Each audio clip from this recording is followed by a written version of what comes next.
This is the council meeting workshop for May 22nd, 2025. Today we have a special meeting call for the executive session for pending litigation and potential litigation.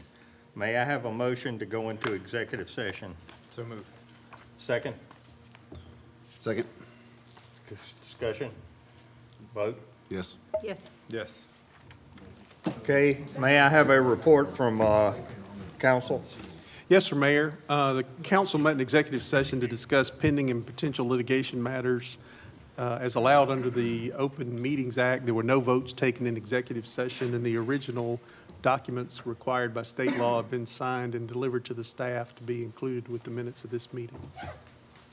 Okay, we're going to recess and meet back here at 6 o'clock. Okay, we're going to reconvene the May 22nd, 2025 council meeting. We're moving on to council announcement and reports. Is there anything from council? Yes, Mayor. So this week is National Public Works Appreciation Week. So if you guys see some of our public works guys, make sure just to extend a thanks for everything that they're doing. They help keep the city function, so we certainly do appreciate everything that they're doing. So, Okay, Monday is going to be the day we celebrate Memorial Day, and our neighboring city, Decula, is having a Memorial Day parade, and it's a parade where people walk in it and actually carry pictures of fallen soldiers, and it's something very life-changing and moving. If you can't participate, it's something to see, so I would encourage anyone that's around on Monday morning to go over there and check out the parade. I personally am going to be walking in it, so thank you. All right, anything else from anyone else? Mayor, Okay. I'm sorry. Yes. First of all, thank you for your service, Mayor. And also, I just wanted to remind everyone that we have the farmers market on Tuesdays from 4 to 7. This coming Saturday, we have the car show from 10 to 12 on 4th Avenue, so go out and support them. And then also on Friday, June 13th, we have wrestling on 4th Avenue. So mark your calendars and bring the kids out, and let's have a great time. Thank you. Okay. Moving on to new business, we have a proposed amendment for zoning ordinance of the City of Auburn, Section 17.60.214, single-family owner occupancy. Sarah McQuaid. Hey, good evening, Mayor, Council. Sorry I came in just after the start. Traffic was really fun today. But to give you an update on this ordinance is to amend the code to add standards related to single-family owner occupancy. This was something that we added to a recent rezoning application. And what it does is it requires the homeowners association for a new development to place or incorporate into their covenants a limit on the number of units that can be rented within that development. The ordinance as written is at 20%, and it kind of just requires staff to, as part of the permitting process, we would review the HOA covenants, ensure that there is this requirement in there that limits 20% of rentals within the development, and then they would be able to proceed with building the homes. Last night, this was presented to the Planning Commission. We had a good discussion about the intent of this and how it would be enforced and regulated. They recommended approval of this, but they did request that council consider 2 modifications to the code as written. They wanted to lower the rental cap to 10% of the units rather than the 20%. And then they also wanted more clearly spelled out penalties or enforcement procedures. I discussed that this afternoon with Jack, just to update him and get his thoughts on it. 20% was what was set as part of this ordinance recommendation based on the peer communities. we've looked at other communities that include this, and 20% is pretty standard. And then regarding, the enforcement process and procedures, that is outlined already in those covenants. So while we could provide recommendations or set requirements, it's really something that's already spelled out. These covenants are written by attorneys who are familiar with it, so, it's best left to leave that regulation per their normal procedures. If you have any questions about the specifics of that, I will let Jack speak in more detail to it. Thank you. If that's okay, Mayor, just briefly, kind of stepping back, the bigger perspective of what we're trying to accomplish here is to strike a balance, really, between property ownership rights and public interest in zoning regulations. And legally, we've got to maintain that balance. I don't believe it would be valid or viable to adopt an ordinance that says you can't have any rental property in the city, or you can't rent your property. On the other end of the spectrum, though, I mean, we've had inquiries from developers and investors who only do 100% rental communities. And we've had some of those companies express interest in coming to Auburn. And staff has basically told them we're not interested in that. So we're trying to navigate between those two poles in a way that's valid and enforceable. There are some federal laws against discrimination in housing, and against policies and ordinances that would exclude people improperly. So again, I mean, we're trying to draw a fine line and check all those boxes in a way that's going to be legal and enforceable. And I think from staff's perspective, mine and Sarah's, we think this is the best way to do that. The lower you make that number, the more risk you have of some kind of claim. And it could be from a potential renter, who says you're trying to exclude me from your community. More likely it's from one of those large, multinational developers who says, you got to let me put a 150 lot, 100% residential.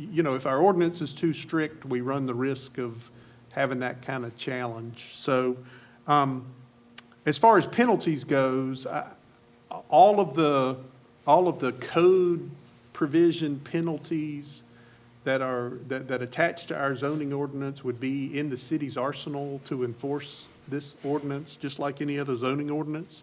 Obviously, Sarah referenced the HOA, and they're sort of the first line of enforcement in terms of homeowners being responsible for their own neighborhoods and that kind of thing. And there's a reporting requirement and a record-keeping requirement.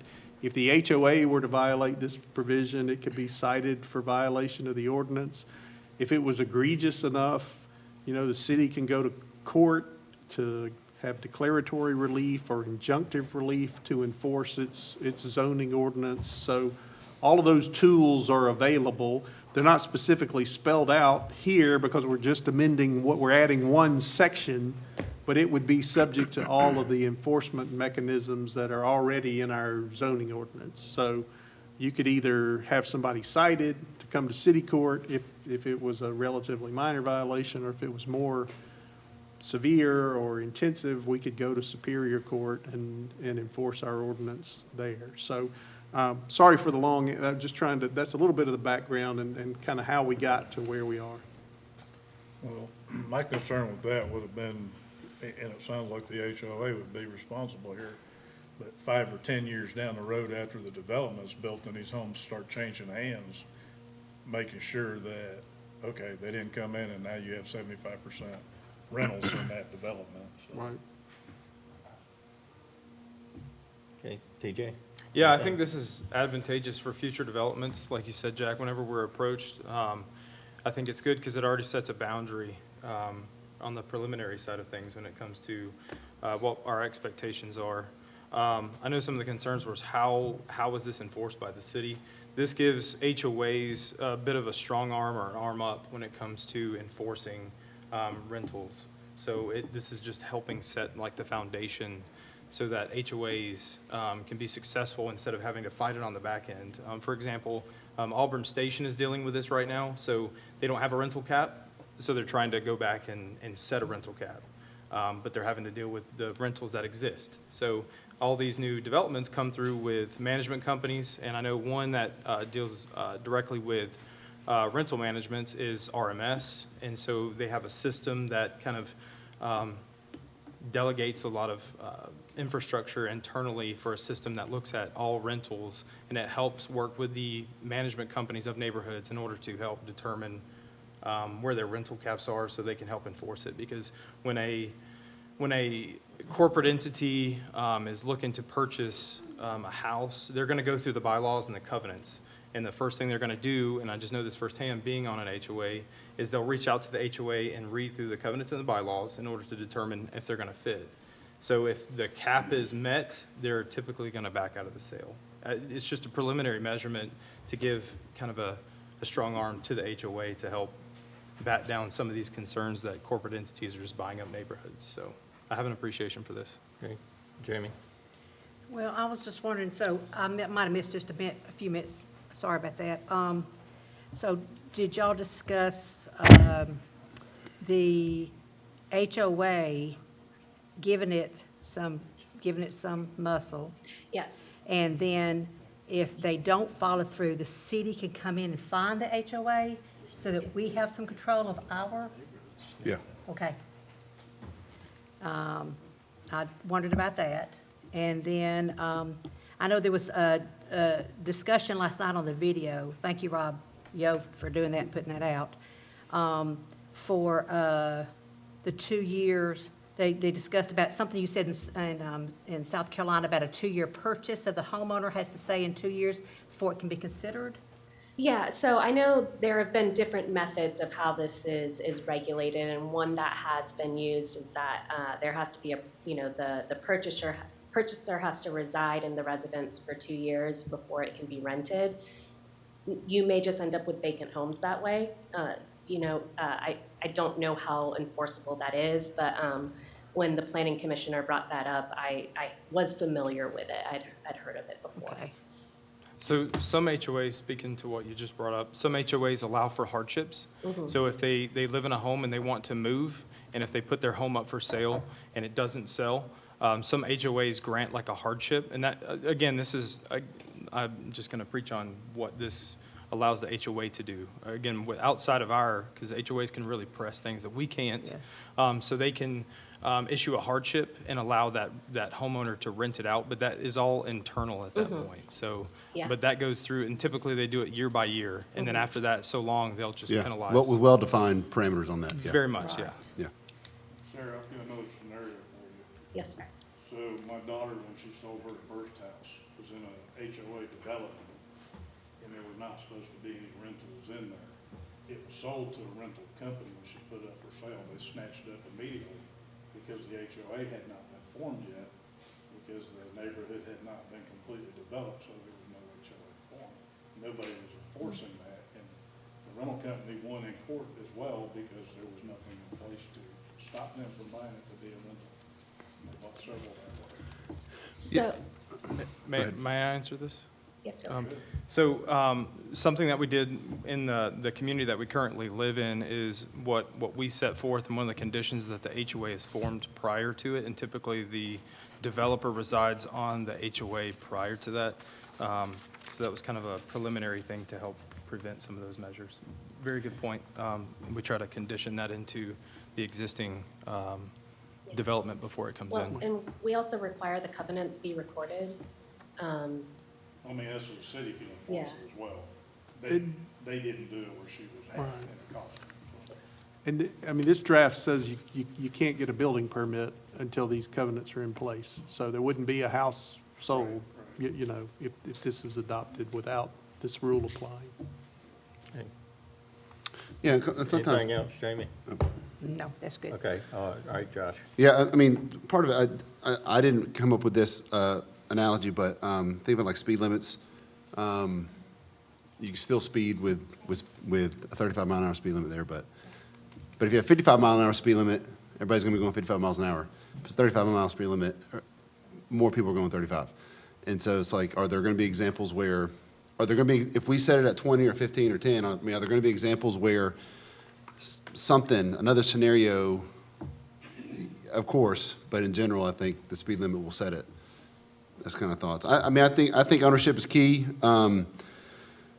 I value, as a current homeowner, I just, my experience as a homeowner has been very positive, and so, and as a renter and as a now homeowner, I just think there's much more power and pride in being a homeowner. So I think homeownership is key. I think that's just hugely more beneficial to a city to have more owners and renters.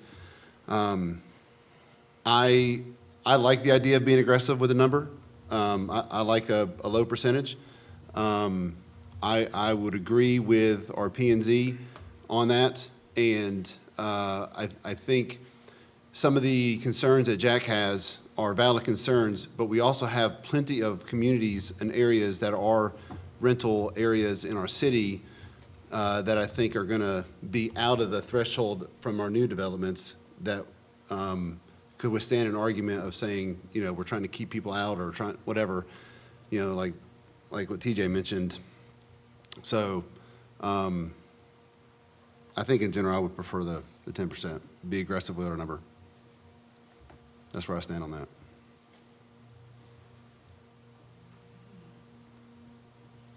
Opinion? For me. Hmm? So it works for me.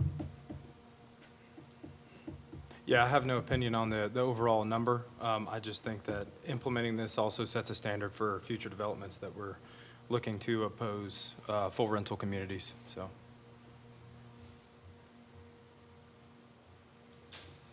All Okay, right. thank you, Sarah. Yeah, no problem. All right, moving on to item number 2, the 2025 Road Assistance Administration Funding Grant, LRA. Ms. Iris? Good evening, Mayor and Council, staff, and members of the audience. This particular agenda item is a recap. The Local Road Assistance Funding Grant has come up again this year. It's the same guidelines as the LMAG that we will follow. This year, the city will be receiving $134,002.17. There is no match that we have to do to this. It's straight up.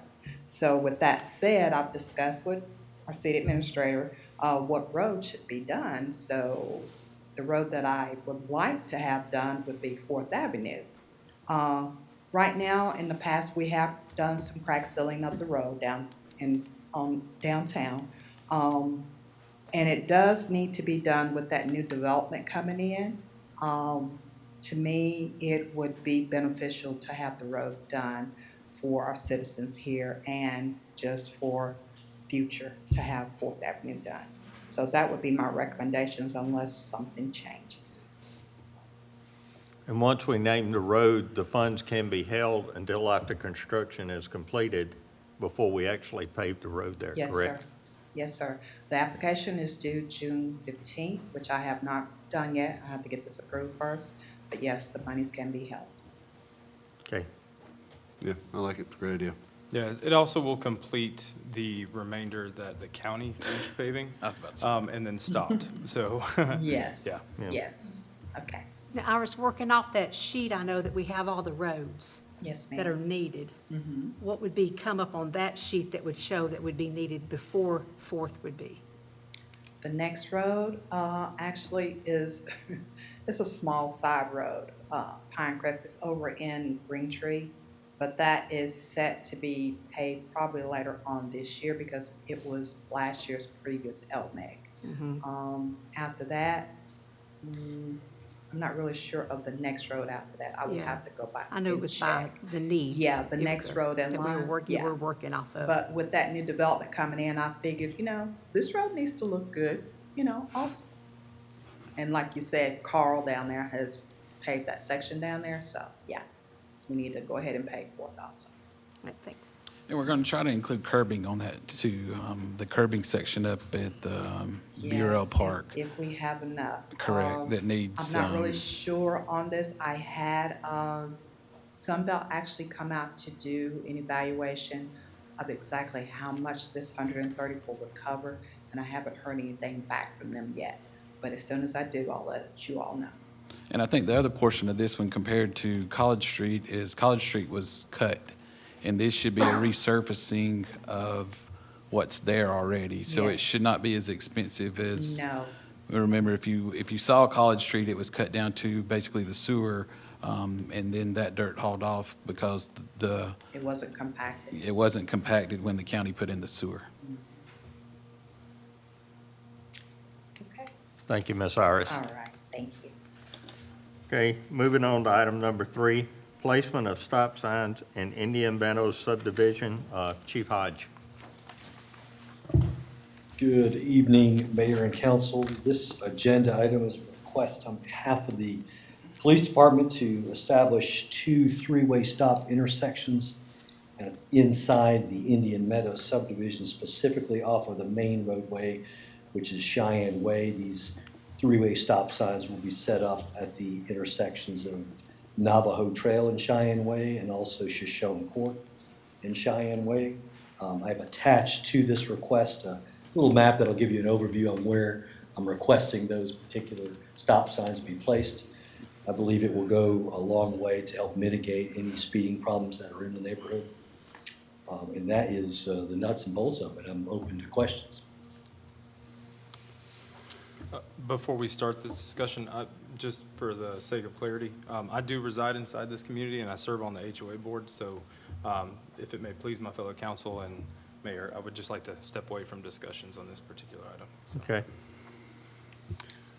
Chief Hodge, I drove the neighborhood and after this agenda came out, and it's like a runway. It's just one straight road. I agree, so. The grade of the road is greater than 7%. I believe that's not wide. That's why there's very little we can do on the road Yeah. to mitigate any speedings. I have stop signs that just like not to stop at. Yeah.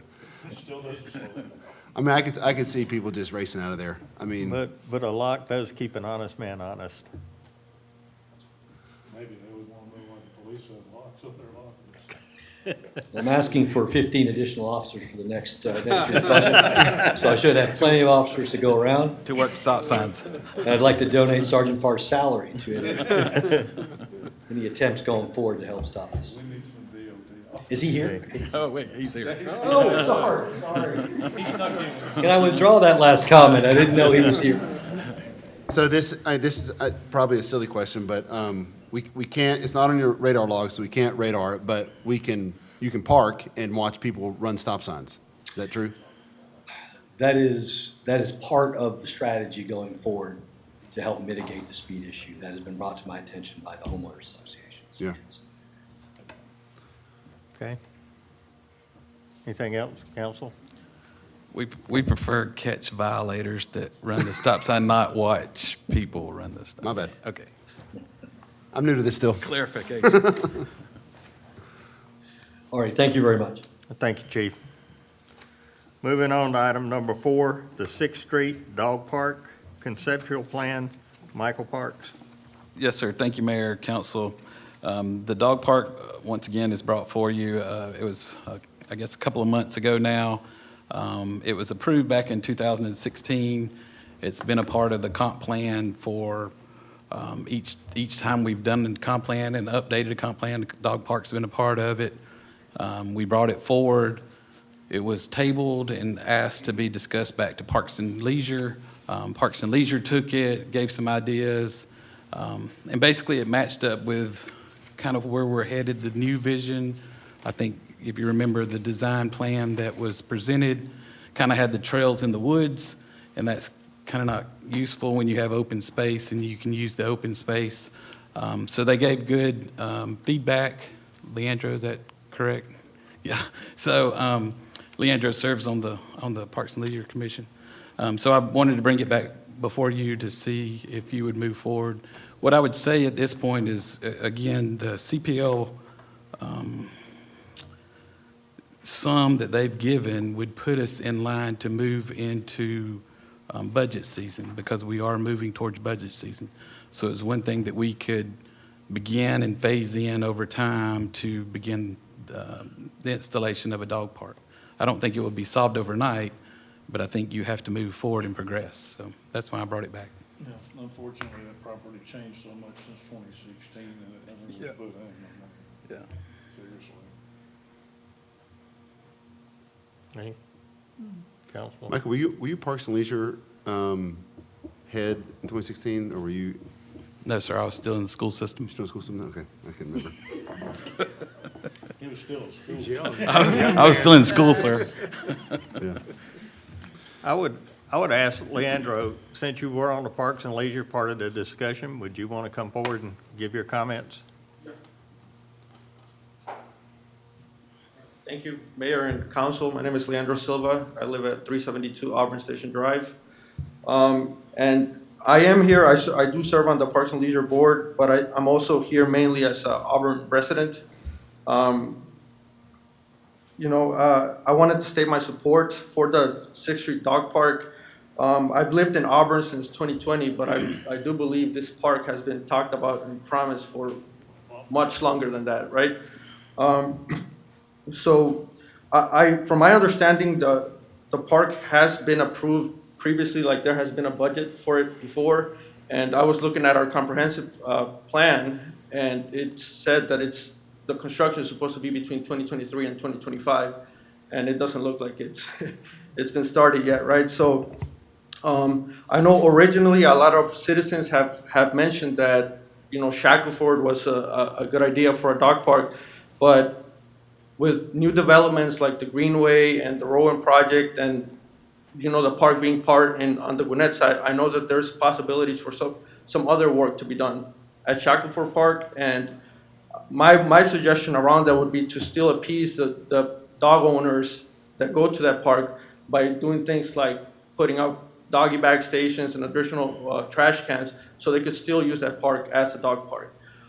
As far as 6th Street, our main suggestion was that the turnaround for Auburn Elementary should still be kept there. As a father of 2 kids that attend Auburn Elementary, I know how important it is for traffic flow, for safety, and just for the area, right, to keep moving safely. So in my opinion, it would be the most efficient way to use that space, to continue to use the turnaround, have a dog park there, for a space that would otherwise pretty much not be used for anything else, right? And the proximity of that area to new developments and how central it is to downtown Auburn, I think it would get a lot of people to actually use it as a dog park and still maintain the availability of the turnaround for Auburn Elementary. But yeah, it's I don't see any negatives about having a dog park there. People would use it, people in this neighborhood would use it, people in surrounding neighborhoods would use it. And if we are able to keep the turnaround there, parents of Auburn Elementary will still be able to use it. The biggest thing, in my opinion, is that it's been talked about for so long.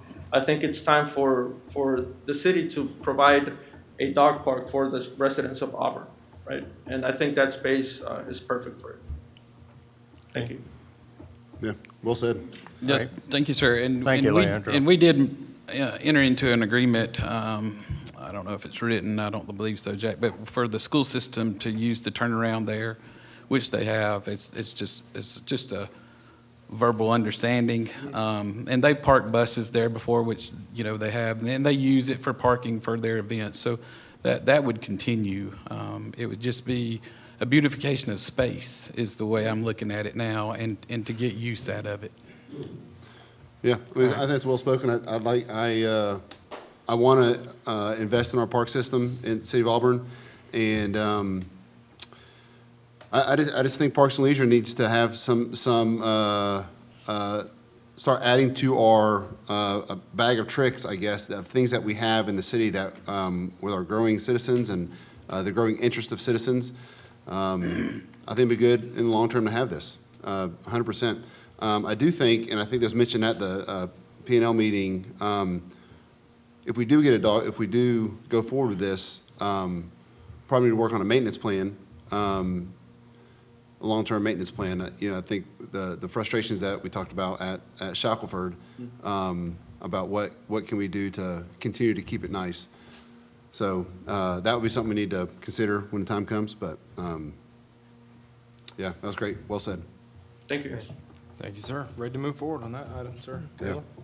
Yeah, so I like the point that Board Member Silva brought up, being able to offer, in essence, two separate parks. I know that already folks use Shackelford, typically leashed. I always see folks walk their dogs leashed. They usually come off the Greenway and use that. So by implementing another dog park in another section of the city, you're in essence offering two separate areas for folks to take their dogs. And sir, I know you want your cat park, but Yeah. I think you're on an island on that one, so. Only by the railroad tracks. But, all right, Jamie? I haven't heard anything else about the disc material that was purchased for Shackelford Park. Yeah. So, I mean, I don't know if we're gonna do dogs there, or we're still gonna be able to do disc games there, or I don't know. Where are we at that? That's something that we've talked about with Parks Leisure. Do you want to bring that up too? Actually, that's not on the agenda tonight. Okay. You might Put it on the wanna agenda bring next it time. Forward. Okay. Sure. And I'd like to also mention that we're so excited about parks that I will mention that we did have extra land for a park, an Inclusion Children's Park, that was voted away for a 99-year lease in the That's city. not on the agenda tonight. We are discussing This is out of, parks. no, we're discussing the Sixth Street Dog Park. You're out of order. I've said what I needed to say. All right. Moving on, number 5, the elevator maintenance agreement. Thank you, Mayor, Council. So, yeah, it's time for the elevator maintenance agreement within the municipal complex. I brought before you two proposals, one from Otis, who is the manufacturer of the elevators that we have here. The other is Vanguard Elevator. That's who services our elevators at the PRC, and they do a tremendous job. We had this weekend, I don't think it was this weekend, it was Tuesday night when we had the storm. Our elevator went out, we called them, they came out the next day, fixed their elevators. And we've had, for those of you that's been around here a long time, the Perry Rainey Center elevator was quite the debacle forever, just trying to get it fixed and running and working. I've been through elevators, I know elevator people. Alex Mitchum, prior city administrator, did the same thing through elevators. When we found Vanguard, we were blessed because they have been responsive every time we've called them. And that's a big deal in the elevator world because typically there's like 2 or 3 companies that service, and we found one that really treats Auburn well. So my suggestion or my recommendation would be to move to Vanguard to service our 2 elevators here. Our elevators here are basically state-of-the-art. They do include video screen, all the stuff that's in them. So that's why the price is a little higher than normal, but because the elevators are new. But we do have 2 elevators. We have an elevator out that serves the lobby, and then we have an elevator for the Sally Port. My college football offensive line coach, he left coaching and went into the elevator maintenance business. And I called him on this, and he echoed everything you just said. Otis was very good at installation, and then past that, they were horrendously bad. I think that was his words. Yeah, that's what he said. And the biggest thing was, because they make a lot of, elevator companies make a lot of money from their maintenance contracts. I mean, that's where they kind of bring, that's almost like 2/3 of their revenue comes from maintenance contracts. But he was saying that just the customer service is bad, the delays are bad. And another common complaint on Otis, I think, was overcharging and incorrect invoices all the time. I mean, that was a very big complaint, but Vanguard fixed all those issues. Yeah, we've been very happy. Yeah. Okay? Anything? Good to go. All right. At this time, I'm going to open up the floor for citizen comments on agenda items. That will be agenda items only. Each comment will be limited to 3 minutes for everyone to have an opportunity to speak. So is there anyone here who would like to comment on any of the agenda items? Please state your name and your address. Good evening, council. My name's Dakota Whaley. I live at 53 Arnold Poplar Lane. So I'd like to echo a little bit of what Leandro said regarding the dog park. Two of the stated goals of this council and our city as a whole is to increase small business investments and increase community engagement efforts. I don't think a dog park solves those two stated goals, but what I do think is that is a good starting point. Putting a dog park on 6th Street, this close to the downtown development and the whistle stop shops, will lead to increased foot traffic and increased revenues for those small businesses. Like I said, obviously this benefits dog owners. It gives a good place for citizens to congregate and get to know one another. And like several of our city council members have stated, there's always a reason not to do something. There's always a better location for something of this nature. But I think that with these stated goals of this city council, that this is a good way to put a good foot forward and show some good faith to the city citizens involved. Thank you. Thank you. Anyone else? Raise your hand. Okay. Come forward.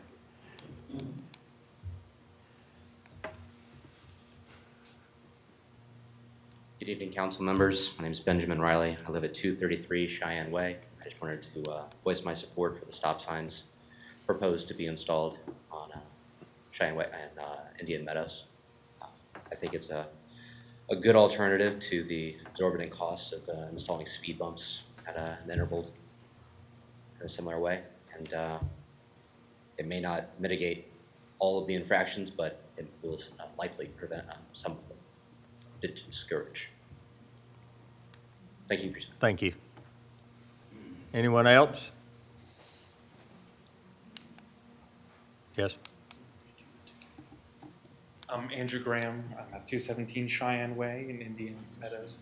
Just want to reiterate the stop signs as well. One thing we're talking about is a gotcha system, but I don't think that's something we should focus on, but the safety of our children. I'm right there on the corner, and when they're speeding through, I think that for the future of a establishment like that, there's going to be prime real estate for families that also have children. I believe that would be a good idea to set that up for safety. Thank you, sir. Anyone else? Yes, ma'am.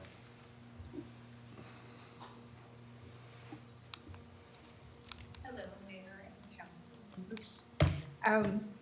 Since State your name and address, please. Pam Thank you. Llewellyn, 252 Cheyenne Way.